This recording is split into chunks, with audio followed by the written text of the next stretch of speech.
ഇറാന്റെ ആണവ പദ്ധതി എന്താണ്? ഒരുപക്ഷെ ഇറാനിൽ ആണവായുധം ഉണ്ടോ? ഈ സെസ്മിക് പ്രവർത്തനം പല മാധ്യമങ്ങൾ പുറത്തുവിട്ടു. ഇറാനിൽ പെട്ടെന്ന് ഒരു ഭൂചലനം ഉണ്ടായതിനെ തുടർന്ന്. അപ്പോ അത്തരത്തിലുള്ള ചില കാര്യങ്ങൾ വരുമ്പോൾ ഇറാൻ ഒരു ആണവ രാഷ്ട്രമായി മാറും. ഈ ഒരു ചോദ്യത്തിലാണ് ഇന്ന് എല്ലാവരും വന്ന് നിൽക്കുന്നത്. ഈ ചോദ്യത്തിനുള്ള ഉത്തരം ഇറാന്റെ സൈന്യം അവരുടെ ഔദ്യോഗിക പേജിൽ പ്രസിദ്ധീകരിച്ചു. അത് എന്താണ്? മാത്രമല്ലാതെ ചില പ്രധാനപ്പെട്ട അപ്ഡേറ്റുകൾ, യുദ്ധം എന്നതിനപ്പുറം അതിന് പുറകിൽ നടക്കുന്ന ചില പ്രധാനപ്പെട്ട കാര്യങ്ങൾ, ഇവയെല്ലാം ഈ വീഡിയോയിലൂടെ വിശദമായി അറിയാം.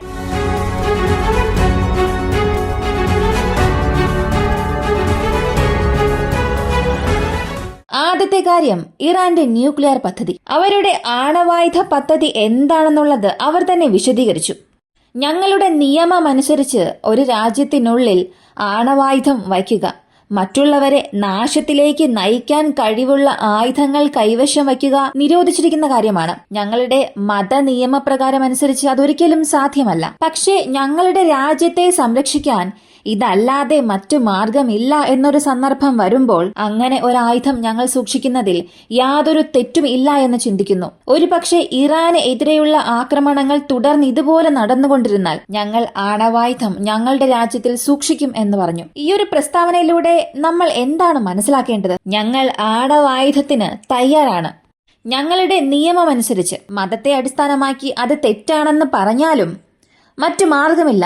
ഞങ്ങളുടെ രാജ്യത്തെ സംരക്ഷിക്കാൻ ഇതല്ലാതെ മറ്റു മാർഗം ഇല്ല എന്ന് ഇറാൻ പറഞ്ഞ ഈയൊരു പ്രസ്താവനയാണ് അവർ ഒരു ആണവായുധ രാഷ്ട്രത്തിന് ശ്രമിച്ചുകൊണ്ടിരിക്കുന്നു എന്നത് ഇൻഡയറക്റ്റായി കാണിക്കുന്നു. ഇതിൽ ഒരുപാട് കോൺസ്പിറസി തിയറീസ് ഉണ്ട്. ഈ ഭൂചലനത്തിന് പുറകിൽ ഒരുപക്ഷെ അവർ ആണവായുധ പരീക്ഷണം നടത്തിയോ ഇല്ലയോ എന്നുള്ളതിനെ കുറിച്ച് ഒരുപാട് തിയറികൾ പുറത്തു വരുന്നു. ഇതൊരു ന്യൂക്ലിയർ ടെസ്റ്റ് ആയിരിക്കാൻ സാധ്യത ഇല്ല എന്ന് കാണിക്കുന്ന പല തെളിവുകളും നമ്മൾ അവസാന വീഡിയോയിലൂടെ കണ്ടതാണ്. ആദ്യം പറഞ്ഞതുപോലെ ഈ ആണവായുധ ടെസ്റ്റ് നടത്തിയിട്ടുണ്ടോ ഇല്ലയോ എന്ന് കണ്ടുപിടിക്കാൻ ഒരുപാട് ഇന്റലിജൻസ് ഉണ്ട്, ചാരസംഘടനകളുണ്ട്. അതുവച്ച് പെട്ടെന്ന് തന്നെ കണ്ടുപിടിക്കാൻ സാധിക്കും. പക്ഷേ ഇതുവരെയും അങ്ങനൊരു വിവരം പുറത്തു വന്നിട്ടില്ല. കൂടാതെ ഇറാൻ എന്നത് ഈ ലോകരാജ്യങ്ങളുടെ ശ്രദ്ധയിൽപ്പെടാത്ത ഒരു രാജ്യമേ അല്ല. എല്ലാ റേഡാർ സ്റ്റേഷനും എല്ലാ ഇന്റലിജൻസും വലിയ രീതിയിൽ നിരീക്ഷിക്കുന്ന ഒരു രാജ്യം. അങ്ങനെയുള്ള രാജ്യങ്ങളുടെ പട്ടികയിൽ ആദ്യ നിരയിൽ ഇറാൻ തന്നെയുണ്ട്. അടുത്ത് ഇവരെ കൊണ്ട് എന്ത് ആപത്താണ് വരാൻ പോകുന്നത്, ഏതൊക്കെ ആയുധങ്ങളാണ് ഇവർ ഉൽപ്പാദിപ്പിക്കുന്നത്, ആരെല്ലാമായി ഇവർ സൗഹൃദത്തിലാണ്, ആരെയാണ് ശത്രുക്കളായി കാണുന്നത്, ഇങ്ങനെയുള്ള പൂർണ്ണ വിവരങ്ങൾ എല്ലാവരും നിരീക്ഷിച്ചുകൊണ്ടിരിക്കുകയാണ്. ആ ഒരു പട്ടികയിൽ ഇറാൻ കുടുങ്ങിയിട്ടുള്ളതുകൊണ്ട് ഇറാൻ അങ്ങനെ ഒരു ആണവായുധ ടെസ്റ്റിംഗ് നടത്തിയിട്ടുണ്ടെങ്കിൽ ഇന്ന് മറ്റൊരു രീതിയിലുള്ള പ്രതികരണം ലോകത്തിൽ നിന്നും വന്നിരിക്കുമായിരുന്നു. എന്നാൽ അതേസമയം മറ്റൊരു കോണിലും നമുക്കിതിന് ചിന്തിക്കാം. ഒരുപക്ഷെ ഇറാന്റെ പക്കൽ ആണവായുധം ഉണ്ട്. അത് കാരണം ഇറാനെ തൽക്കാലം ആക്രമിക്കണ്ട എന്ന് ഇസ്രായേൽ കരുതിയിട്ടുണ്ടെങ്കിലോ? കാരണം ഇസ്രായേലിൽ അങ്ങനെ ഒരു ആക്രമണമാണ് ഇറാൻ നടത്തിയത്. ഏകദേശം 200 മിസൈൽസ് ആണ് അയച്ചത്. നിരനിര പോലെ അകത്തേക്ക് വന്നു. അതിൽ അയൺ ഡോം ഫെയിലിയർ ആയി എന്നുള്ള സത്യം അവർ പോലും അംഗീകരിച്ചു. അവരുടെ എയർബേസിൽ വലിയ പ്രശ്നങ്ങളൊന്നും ഉണ്ടായിട്ടില്ലെങ്കിലും 32 സ്ഥലങ്ങളിൽ ഇറാന്റെ ആക്രമണം നടന്നു. ഇത് തന്നെ വലിയൊരു നഷ്ടമാണ് ഇസ്രായേലിന്. ലോകത്തിലെ ഏറ്റവും മികച്ച എയർ ഡിഫൻസ് സിസ്റ്റം ഞങ്ങളുടെ പക്കലുണ്ടെന്ന് ഇസ്രായേൽ പറഞ്ഞു. ഡൊണാൾഡ് ട്രംപ് അദ്ദേഹത്തിന്റെ പ്രസിഡന്റ് പ്രചരണത്തിൽ ഒരു കാര്യം പറഞ്ഞു. Well, why shouldn't we have that? And it's all going to be made in the United States. You know, it was our technology. It's all going to be made in... എങ്ങനെയാണോ ഇസ്രായേലിൽ iron dome ഉള്ളത്, അതുപോലെ അമേരിക്കയിലും iron dome വേണം. എങ്കിൽ മാത്രമേ നമ്മുടെ രാജ്യത്തെ സംരക്ഷിക്കാൻ സാധിക്കൂ എന്ന് അദ്ദേഹം പറഞ്ഞു. അങ്ങനെയാണെങ്കിൽ അതൊരു ബെസ്റ്റ് എയർ ഡിഫൻസ് സിസ്റ്റം എന്ന് തന്നെയല്ലേ അർത്ഥം? എന്നാൽ അതിനുമപ്പുറം ഇറാനെ കൊണ്ട് 32 സ്ഥലങ്ങളിൽ, അതും അവരുടെ ആർമി ബേസസിനെ ആക്രമിക്കാൻ സാധിച്ചു എന്നുണ്ടെങ്കിൽ അത് വലിയ കാര്യമാണ്. F-35 ഞങ്ങൾ ആക്രമിച്ചു എന്ന് പറഞ്ഞു. പക്ഷെ ഇസ്രായേൽ സമ്മതിച്ചില്ല. എങ്കിലും സാറ്റലൈറ്റ് ഇമേജസ് നമുക്ക് ചില കാര്യങ്ങൾ കാണിച്ചു തന്നു. അതെ, ആക്രമിച്ചിട്ടുണ്ട്, നശിപ്പിച്ചിട്ടുണ്ട് എന്ന്. അപ്പോ ഇറാൻ അയച്ച ബാലിസ്റ്റിക് മിസൈൽ ഏതോ ഒരു സ്ഥലത്തല്ല ചെന്ന് വീണത്. ഇറാൻ അവിടെ ഒരു കോർഡിനേറ്റ് സെറ്റ് ചെയ്തിട്ടുണ്ടായിരുന്നു. അതുപോലെ തന്നെ അത് ചെന്ന് പതിക്കുകയും ചെയ്തു. അപ്പോ ഇറാന് ക്യാപ്പബിലിറ്റി ഉണ്ട് എന്ന് തന്നെയല്ലേ അർത്ഥം? ആ ക്യാപ്പബിലിറ്റിയെ നമ്മൾ ഒരിക്കലും കണ്ടില്ല എന്ന് നടിക്കാൻ പാടില്ല. ഇതായിരിക്കും ഇസ്രായേലിന്റെ ചിന്ത.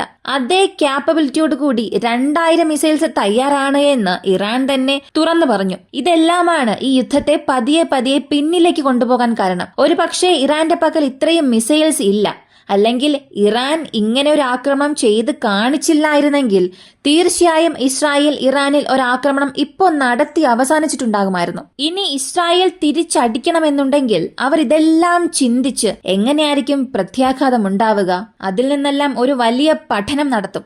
ഇമ്പാക്റ്റ് എത്രത്തോളം ഉണ്ടാകും, എത്രത്തോളം ഈ ഒരു യുദ്ധം പോകും, ഇതിനെ തടയാൻ ആരെല്ലാം വരും എന്നുള്ളതെല്ലാം പഠിച്ചതിന് ശേഷം ഇസ്രായേൽ ഒരു പക്ഷേ ഒരു ആക്രമണം നടത്താം. ശരി, അങ്ങനെയാണെങ്കിൽ ഇറാൻ പറഞ്ഞിരിക്കുന്ന കാര്യത്തെ അടിസ്ഥാനമാക്കി നോക്കിയാൽ ഇറാന്റെ പക്കൽ ആണവായുധം വരാൻ തുടങ്ങിയിട്ടുണ്ട്. ചിന്തിച്ചാൽ ഒരു പക്ഷെ നമുക്ക് മനസ്സിലാകും. നേരത്തെ അവരുടെ പക്കൽ യുറേനിയം എൻറിച്ച്മെന്റ് 80% വരെ ഉണ്ടെന്നറിയാം.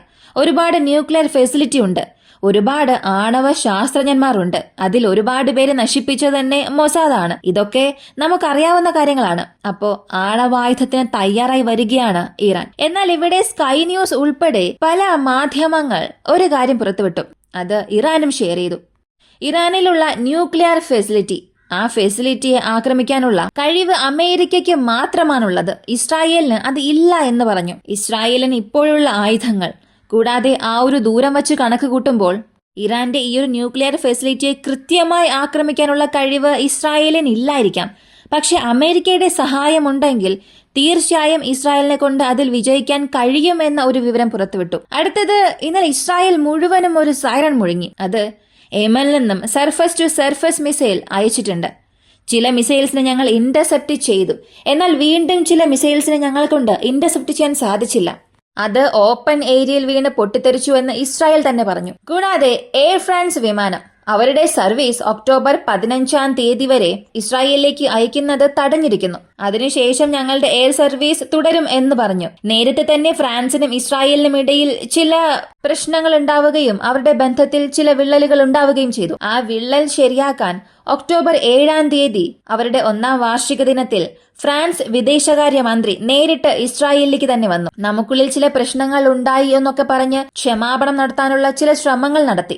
എന്നാൽ അതിനുമപ്പുറം ഇപ്പോ എയർലൈൻ സർവീസ് അവസാനിപ്പിച്ചിട്ടുള്ളതിലൂടെ ഇസ്രായേൽ ഫ്രാൻസിനിടയിൽ ഇപ്പോഴും സംഘർഷം നിലനിൽക്കുന്നു എന്നുള്ളത് വ്യക്തമായി കാണിക്കുന്നുണ്ട്. ഇന്നലെ ഒറ്റ ദിവസത്തിൽ മാത്രം എത്ര ഗോളുകൾ ഇസ്രായേൽ നശിപ്പിച്ചു എന്നാണ് ചിന്തിക്കുന്നത്. ഇസ്രായേലിന്റെ ഔദ്യോഗിക പേജിൽ നിന്നും ലഭിച്ച വിവരമനുസരിച്ച് 120 ഹെസ്ബുള്ളയുടെ ടാർഗറ്റ്സിനെ നശിപ്പിച്ചിട്ടുണ്ട്. അതിൽ എത്ര മിസൈൽസ് ഉണ്ട്, എത്ര ഡ്രോൺസ് ഉണ്ട്, അതൊന്നും പറഞ്ഞിട്ടില്ല. 120 ഹെസ്ബുള്ളയുടെ ലക്ഷ്യങ്ങളെ ഞങ്ങൾ നശിപ്പിച്ചു എന്ന് പറഞ്ഞു. 100-ലധികം ഇസ്രായേൽ വ്യോമസേന ജെറ്റ്സ് ഇതിനായി ഉപയോഗിച്ചിട്ടുണ്ട്. ഇത് അവരുടെ പ്രസ്താവനയിൽ പറഞ്ഞു. അപ്പോ നമ്മൾ ഉറങ്ങിക്കൊണ്ടിരിക്കുമ്പോൾ പോലും ഇസ്രായേലിന്റെ തുടർന്നുള്ള ആക്രമണം ഹിസ്ബുള്ളക്കെതിരെ നടന്നുകൊണ്ടിരിക്കുകയാണ്. കൂടാതെ ലബനൻ തീരപ്രദേശത്തുള്ള ജനങ്ങൾ ദയവ് ചെയ്ത് ഈ കടലിനടുത്തേക്കൊന്നും പോകാൻ പാടില്ല. അങ്ങനെയുള്ള സ്ഥലങ്ങളിൽ ഞങ്ങൾ ആക്രമണം നടത്താൻ പോകുന്നു എന്നുള്ള ഒരു ഔദ്യോഗിക പ്രസ്താവന ഇസ്രായേൽ പുറത്തിറക്കി. അപ്പോ ഇസ്രായേലിന്റെ നാവികസേന ഈ ഒരു ആക്രമണം നടത്താൻ പോകുന്നു എന്നതാണ് അർത്ഥം. ആദ്യമായി ഇസ്രായേൽ നാവികസേന സദൺ ലബൻ പ്രദേശത്തുള്ള കടൽ പ്രദേശത്ത് അവരുടെ ആക്രമണം നടത്താൻ പോകുന്നു എന്നുള്ള അറിയിപ്പ് പുറത്തു വന്നു. ഇതുവരെയും എയർ സ്ട്രൈക്ക്, ഗ്രൗണ്ട് ഇൻവേഷൻ ഇവയെല്ലാം സംഭവിച്ചു. ഇപ്പോൾ അടുത്ത് നാവികസേന കളമിറങ്ങാൻ പോകുന്നുവെന്നുള്ള പുതിയ വിവരം പുറത്തു വന്നു. അപ്പോ ഇങ്ങനെയുള്ള ആക്രമണങ്ങൾ നടക്കുമ്പോൾ ലബനന് ഇടയ്ക്കിടയ്ക്ക് തീവിപത്തും നടക്കുന്നുണ്ട്. ഇതിനുവേണ്ടി ഫയർ ഫൈറ്റേഴ്സും അഗ്നിശമന സേനയും ഇടയ്ക്കിടയ്ക്ക് വന്നു പോകും. അങ്ങനെ ഒരു സമയം ഇസ്രായേലിന്റെ ആക്രമണം നടത്തിയതിലൂടെ 10 അഗ്നിശമന സേന അംഗങ്ങൾ മരിച്ചുവെന്ന് ലബനൻ സർക്കാർ ഒരു വിവരം പുറത്തുവിട്ടു. ഹിസ്ബുള്ളയുടെ ഭാഗത്തു നിന്നും അവരുടെ പോരാളികൾക്ക് ഒരു വിവരം കൈമാറി UNIFI എന്ന ഒരു സംഘടന. ഇസ്രായേലിനും ലബനനും ഇടയിൽ ഒരു ബ്ലൂ ലൈൻ ഉണ്ടെന്ന് നമുക്കറിയാം. ഈ ബ്ലൂ ലൈൻ അടുത്തായി UN സഭയുടെ പീസ് കീപ്പേഴ്സിന്റെ ഫോഴ്സ് ഒരു പ്രത്യേക ഹ്യൂമൻ ഷീൽഡ് അവിടെ നിർമ്മിച്ചിട്ടുണ്ട്. ആ ഒരു പ്രദേശത്ത് ഹിസ്ബുള്ളയുടെ ഫൈറ്റിംഗ് ഒന്നും നടക്കാൻ പാടില്ല എന്നും പറഞ്ഞു. ഒരുപക്ഷെ ഇസ്രായേലിന്റെ സൈനികർ ഈ ഹ്യൂമൻ ഷീൽഡിന് പുറകിൽ ഉണ്ടാകാൻ സാധ്യതയുണ്ടാകാം. പക്ഷെ ആ സ്ഥലത്ത് പീസ് കീപ്പിംഗ് ഫോഴ്സ് പ്രധാനപ്പെട്ട ചില കാര്യങ്ങൾ ചെയ്തുകൊണ്ടിരിക്കുകയാണ്. ഐക്യരാഷ്ട്രസഭയുടെ കണക്കനുസരിച്ച് ഏകദേശം 1.2 ബില്യൺ 12 ലക്ഷം ജനങ്ങൾ ലബനനിൽ നിന്നും മാറ്റി പാർപ്പിച്ചിട്ടുണ്ട്. അതായത് അവരുടെ മൊത്തം പോപ്പുലേഷനിൽ 20% ആണത്. ഒരു രാജ്യത്തിൽ അവരുടെ വീട്, ബന്ധുക്കൾ എല്ലാം ഉപേക്ഷിച്ച് ഒരു 20% ആളുകളെ മാറ്റിപ്പാർപ്പിച്ചിട്ടുണ്ട് എന്ന വിവരം ഔദ്യോഗികമായി ഐക്യരാഷ്ട്രസഭ പുറത്തുവിട്ടു. ഒരു ഭാഗത്ത് ഹിസ്ബുള്ള ഇസ്രായേലുമായി പ്രശ്നം നടത്തുന്നു, മറുവശത്ത് യമനിൽ നിന്നും സർഫസ് ടു സർഫസ് മിസൈൽ ഇസ്രായേലിനെ നോക്കി വരുന്നു. അടുത്തത് ഹമാസുമായി പ്രശ്നം തുടർന്ന് നടന്നുകൊണ്ടിരിക്കുകയാണ്. ഒക്ടോബർ 7 പോലും ഹമാസ് M90 റോക്കറ്റ്സ് ഇസ്രായേലിന് നേരെ അയച്ചതും നമ്മൾ അറിഞ്ഞു. അടുത്ത അമേരിക്ക ചെയ്തത് ഹമാസിന് എവിടെ നിന്നോ ഫണ്ട് വരുന്നുണ്ട്, അതിനായിട്ടുള്ള ഒരു ഉപരോധം ഏർപ്പെടുത്തി. ശരിയായി അത് കണ്ടുപിടിക്കുകയും എങ്ങനെയെല്ലാം ഉപരോധം ഏർപ്പെടുത്തിയാൽ എങ്ങനെയൊക്കെ ഫണ്ട് വരുന്നത് തടയാൻ കഴിയും എന്നുള്ളതെല്ലാം കണക്ക് കൂട്ടി അതേ രീതിയിൽ അവസാനിപ്പിക്കാനുള്ള ഒരു ഉപരോധം അമേരിക്ക നൽകി. ഇത് സെക്കൻഡ് റൗണ്ട് ഉപരോധമാണ്. ഈ ഒരു വീഡിയോയെ കുറിച്ചുള്ള നിങ്ങളുടെ അഭിപ്രായം കമന്റിൽ പറയുക. വീഡിയോ ഇഷ്ടമായ ലൈക്ക് ചെയ്യുക, ഷെയർ ചെയ്യുക. നമ്മുടെ ചാനൽ ആദ്യമായി കാണുന്നവരാണെങ്കിൽ മറക്കാതെ സബ്സ്ക്രൈബ് ചെയ്ത് സപ്പോർട്ട് ചെയ്യുക. മറ്റൊരു വീഡിയോയുമായി വീണ്ടും കാണാം.